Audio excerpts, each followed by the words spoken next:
स्वागतम बच्चों। आज हम लोग पढ़ने जा रहे हैं हिंदी विषय की एक कहानी जिसका नाम है रक्षा में हत्या। यह एक कहानी है जिसमें जीवन की सच्चाई के बारे में बताई गई है। दो बच्चों की कहानी है और जिसकी लेखक है मुंशी प्रेमचंद। तो मुंशी प्रेमचंद जिनकी जन्म सन 1880 में हुआ था और उनकी मृत्यु 1936 में हुई थी। उनका जन्म स्थान था लहरी ग्राम वाराणसी। उनका उपन्यास था सेवा सदन, निर्मला, रंगभूमि, कर्मभूमि, गबन और गोदान। कहानियों का विशाल संग्रह 8 भाग में मानसरोवर नाम से प्रकाशित है, जिसका लगभग 300 कहानियाँ संकलित है। फरबला, संग्राम और प्रेम की वेदी उनके नाटक हैं। निबंध कुछ विचार नाम से प्रकाशित हैं। गोदान हिंदी का एक श्रेष्ठ उपन्यास है जो कि प्रेमचंद द्वारा लिखित है। प्रेमचंद को हिंदी साहित्य का पितामह भी कहा जाता है। तो आज आइए उन्हीं के द्वारा लिखित एक कहानी जो हमारी हिंदी पुस्तक में है, शीर्षक रक्षा में हत्या, को आज हम लोग पढ़ेंगे। केशव के घर में छज्जे पर एक कबूतरी ने अंडे दिए थे। केशव और उसकी बहन श्यामा दोनों बड़े गौर से कबूतरी को वहाँ आते जाते देखा करते। प्रातःकाल दोनों आंखें मलते छज्जे के सामने पहुँच जाते और कबूतर या कबूतरी को या दोनों को वहाँ बैठे पाते। उनको देखने में दोनों बच्चों को न जाने क्या आनंद आता था। उनके मन में भांति भांति के प्रश्न उठते। अंडे कितने बड़े होंगे, किस रंग के होंगे, कितने होंगे, उनमें से बच्चे कैसे निकल आएंगे, बच्चों के पंख कैसे निकलेंगे, घोंसला कैसा है। पर इन प्रश्नों का उत्तर देने वाला कोई न था। अम्मा को घर के काम धंधों से फुर्सत न थी और बाबूजी को पढ़ने लिखने से फुर्सत न थी। दोनों आपस में ही प्रश्नोत्तर करके अपने मन की संतुष्ट कर लिया करते थे। तो बच्चों, ये कहानी आप जैसे दो बच्चों के बारे में है। केशव और श्यामा जो दोनों भाई बहन हैं, जो अपने घर के जो छज्जे होता है, छज्जे का मतलब होता है छत की बाहरी हिस्सा, वहाँ पर कबूतर, उनके छज्जे पर कबूतर अंडे दिए हुए थे, कबूतरी ने अंडे दिए हुए थे। उन के अंडों के बारे में लेके उनके मन में भांति भांति के प्रश्न थे जो कि थे कि जैसे कि अंडे कितने बड़े होंगे, किस रंग के होंगे, कितने अंडे होंगे, उसमें से बच्चे कैसे निकलेंगे, बच्चों का पंख कैसे होगा। इस सारे प्रश्नों के उत्तर के लिए उन्हें हमेशा रहती थी, उनका शंका रहती थी कि कैसे होंगे। लेकिन उन प्रश्नों का उत्तर उन्हें देने वाला कोई नहीं था, क्योंकि उनकी जो माँ थी उन्हें काम धंधों से फुर्सत न थी और बाबूजी जो थे वो हमेशा पढ़ते लिखते रहते थे, उन्हें भी फुर्सत न थी। इसीलिए दोनों बच्चों आपस में ही प्रश्न उत्तर करके रह जाते थे। श्यामा कहती, क्यों भैया, बच्चे निकल कर फुर से उड़ जाएंगे। केशव पंडिताई भरे अभिमान से कहता, नहीं रे पगली, पहले पंख निकलेंगे, बिना पैरों के बेचारे कैसे उड़ेंगे। श्यामा कहती, बच्चों को क्या खिलाएंगे बेचारी। तो श्यामा छोटी थी और केशव बड़ा था, तो श्यामा अपने भैया से अपने मन के शंका दूर करने के लिए प्रश्न पूछती थी कि भैया, अगर अंडों से जब चूजे निकल आएंगे वो क्या फुर्स से फटाक से उड़ जाएंगे। तो केशव थोड़े बड़ा था, इसलिए उसने पंडिताई भरे अभिमान से कहते, नहीं रे पगली, पहले बच्चों का पंख निकलेंगे, फिर जाके बच्चे उड़ने सीखेंगे।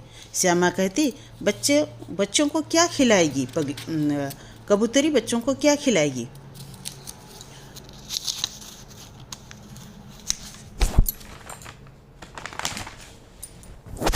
केशव इस जटिल प्रश्न का उत्तर कुछ न दे सकता। इस भांति 3-4 दिनों बीत गए। दोनों बच्चों के अंडों को देखने की इच्छा बढ़ती थी। उन्होंने अनुमान किया अब अवश्य बच्चे निकल आए होंगे। बच्चों के चुग्गे का सवाल अब उनके सामने आ खड़ा हुआ। कबूतरी बेचारी दाना कहाँ से पाएगी कि सारे बच्चों के पेट भरे। गरीब बच्चे भूख के मारे चूं चूं कर मर जाएंगे। जब केशव को श्यामा पूछती है कि बच्चों को क्या खिलाएगी कबूतरी, तो यह प्रश्न केशव के लिए बड़ा जटिल हो जाता है। उसका उत्तर वह कुछ देर तक नहीं दे सकता। 3-4 दिन बाद इंतज़ार के बाद दोनों भाई बहन सोचते हैं कि अंडों में से शायद चूजे निकल आए होंगे। तो अंडे कैसे दिखते होंगे इसका देखने की इच्छा उनमें बढ़ने लगी।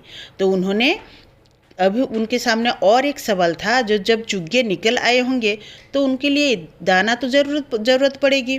तो उनके लिए, उनके पेट भरने के लिए, इतने सारे चूजों को पेट भरने के लिए बेचारी कबूतरी कहाँ से इतना दाना पाएगी। और अगर दाना नहीं पाएगी तो बच्चे भूख में चू चू करते रहेंगे और भूख के मारे बेचारे मर जाएंगे।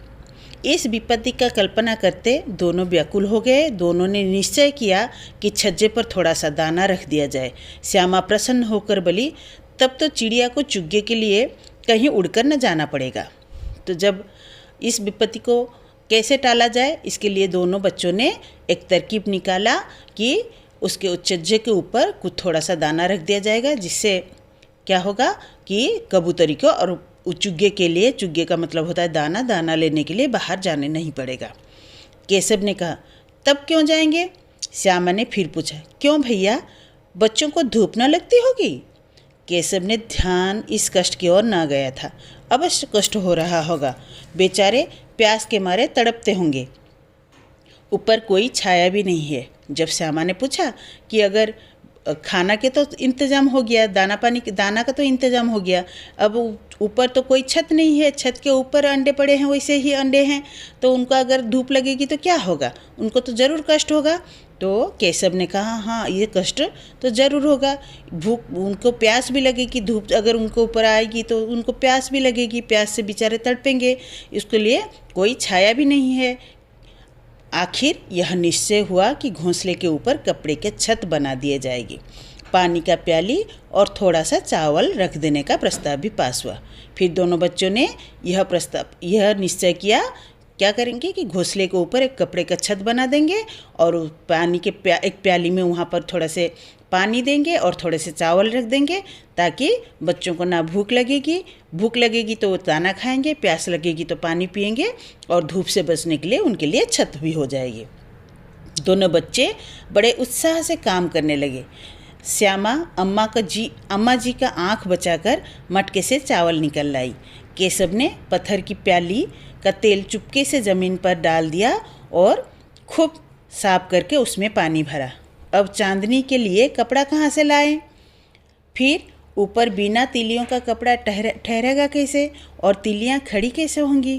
केशव बड़ी देर तक इस उधेड़बुन में रहा।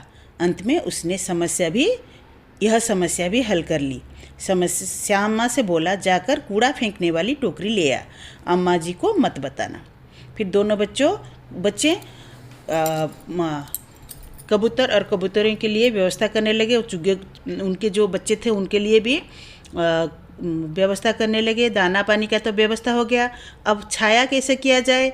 छाया करने के लिए, दाना के लिए पहले श्यामा जाके अम्मा जी की आँख बचाकर, मतलब अम्मा जी से छिपकर, आँख बचाकर मतलब छिपकर मटके में से, जिस मटके में अम्मा जी चावल रखती थी उनमें से कुछ चावल लेके चली आई। और केशव क्या किया? केशव ने जिस प्याली में अम्मा जी तेल रखती थी, पत्थर की प्याली, उस तेल को वो ज़मीन पे डाल दिया, ज़मीन पर गिरा दिया और उसको खूब अच्छी तरह से साफ करके उसमें पानी भरा।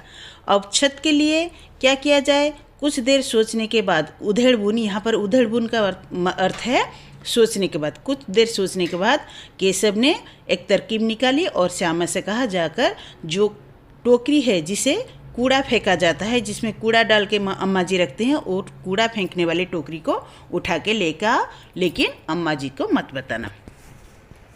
अब श्यामा बोली, वह तो बीच में से टूटी हुई है, इसमें से धूप न जाएगी? केशव झुंझला कर कहा, तो टोकरी तो ला, मैं उसका सुराख बंद करने में कोई तरीका निकाल लूँगा। श्यामा टोकरी उठा लाई। केशव ने उसके सुराख में थोड़ा सा कागज़ ठूंस दिया और तब टोकरी को एक टहनी से टिका कर बोला, देख, ऐसे ही घोंसले पर आड़ कर दूंगा, अब कैसे धूप जाएगी? तो श्यामा जब देखी कि टोकरी में सुराग है, वो जब बोली कि ये इस सुराग में से धूप जाएगी और बच्चों को धूप लगेगी, तब गुस्सा हो गया केशव और गुस्सा होकर बोला, तू पहले टोकरी लेके आ, उसमें से उसका सुराग बंद करने का उपाय मैं कर लूँगा। फिर वो सुराग कैसे बंद किया केशव ने? कुछ कागज़ लाके उस कागज़ के टुकड़ों से वहाँ पर जो सुराग में ठूस कर उस सुराग को बंद कर दिया और टहनी मतलब छोटी लकड़ी की टुकड़े, लकड़ी के डाली से उसको टिका कर रख दिया। देखो ऐसे ही मैं इसका छत बना दूंगा तो कैसे धूप जाएगी बच्चों के ऊपर। श्यामा मन ही मन में सोचा, भैया कितने चतुर हैं।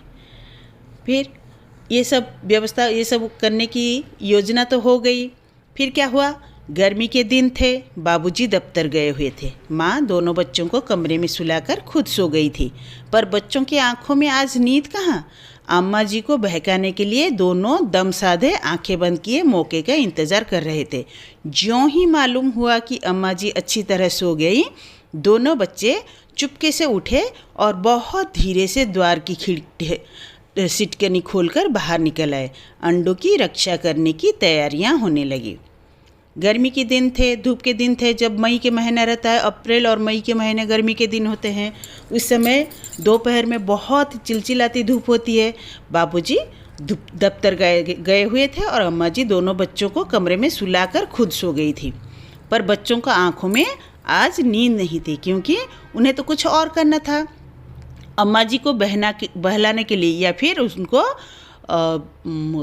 झूठ मूठ के उनके सामने दोनों ने दम साधे हुए थे, आंखें बंद करके सोने की क्या कर रहे थे। दोनों सोने की नाटक कर रहे थे कि जैसे ही माँ इंतज़ार कर रहे थे कि माँ कब सोएगी। ज्यों ही मालूम हुआ कि अम्मा जी सो गई, तब दोनों चुपके से वहाँ से उठे, बहुत धीरे से द्वार की सिटकनी खोली, बाहर निकल आए और अब उन दोनों ने अंडे की रक्षा करने की तैयारियाँ शुरू कर दी।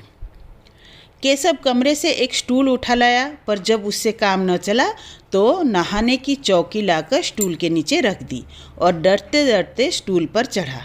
श्यामा दोनों हाथ से स्टूल को पकड़े हुई थी। स्टूल के चारों पाए बराबर नहीं थे, जरा सा दबाव इधर उधर होने से वह हिल जाता था। इस समय केशव को कितना संयम करना पड़ता था वह उसका दिल जानता था। दोनों हाथों से दीवार का सहारा लेता और श्यामा को दबी आवाज़ में डांटता, अच्छी तरह से पकड़, नहीं तो उतर कर बहुत मारूंगा। मगर बेचारी श्यामा का मन तो ऊपर छज्जे पर था। बार बार उसका ध्यान उधर चला जाता था और हाथ ढीले पड़ जाते थे। तो क्या हुआ, केशव अब पहले जाकर क्या, छज्जे के ऊपर तो उसका हाथ नहीं पहुंचेगा, तो पहले जाके कमरे से स्टूल लेके आया। कमरे में से स्टूल लेके आके उसके ऊपर जब चढ़ के हाथ पहुंचाने की कोशिश किया, तब भी उसका काम नहीं चला, हाथ नहीं पहुंचा। तो फिर उसने क्या किया, नहाने की चौकी, जिस चौकी पर जिस स्टूल जैसे चीज़ पर हम लोग बैठ के नहाते हैं उसे चौकी कहा जाता है। तो नहाने के चौकी लाकर पहले उस चौकी को डाला, उसके ऊपर स्टूल को रखा और रखकर उसके ऊपर डरते डरते स्टूल के ऊपर चढ़ा।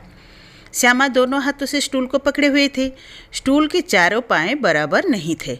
जो स्टूल था, जो उसे चौकी के ऊपर रखने से वो पूरा बराबर नहीं रहते थे। तो एक छोटा पैर था तो दूसरा बड़ा था। तो जब श्यामा केशव ऊपर चढ़ा तो वो स्टूल हिलता था। जो इतना हिलता था, जरा सा इधर उधर होने से वो हिल जाता था।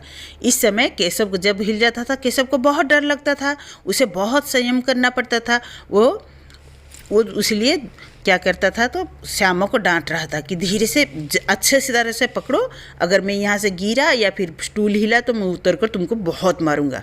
मगर बेचारी श्यामा भी क्या करती, श्यामा का मन तो ऊपर था, इसलिए वो स्टूल को अच्छी तरह से पकड़ नहीं पाती थी। उसका मन धीरे धीरे मतलब ऊपर देखने के लिए उसका मन उतावला हो रहा था।